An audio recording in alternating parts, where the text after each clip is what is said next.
Is-Segretarju Ġenerali tal-Partit Nazzjonalista Michael Piccinino bat ittra lill-Kummissarju Elettorali fejn talbu biex titħassar il-votazzjoni li saret nhar is-Sibt li għadda fil-faċilità korrettiva ta' Kordin u tiġi organizzata mill-ġdid l-istess votazzjoni.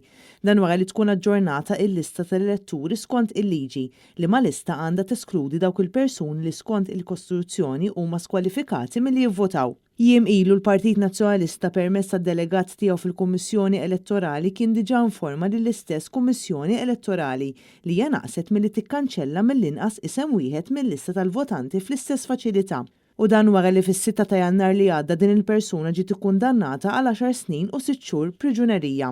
Il-Partit Nazzjonalista ġibet ukoll l-attenzjoni tal-istess Kummissjoni Elettorali li jista' jkun hemm persuni oħra li isimhom m'għandux ikun fil-lista ta' votanti.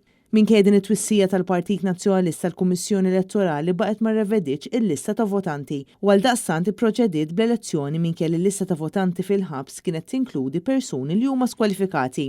Għalhekk huwa ċar li l-lista ta' madwar 180 persuna kif fornita mill-Kummissjoni Elettorali kienet tinkludi 20 ta' ismijiet ta' persuni skwalifikati milli jivvotaw u l-Kummissjoni Elettorali ma ħadet ebda passi sabiex dawn jinżammu milli jixħtu il-vot tagħhom.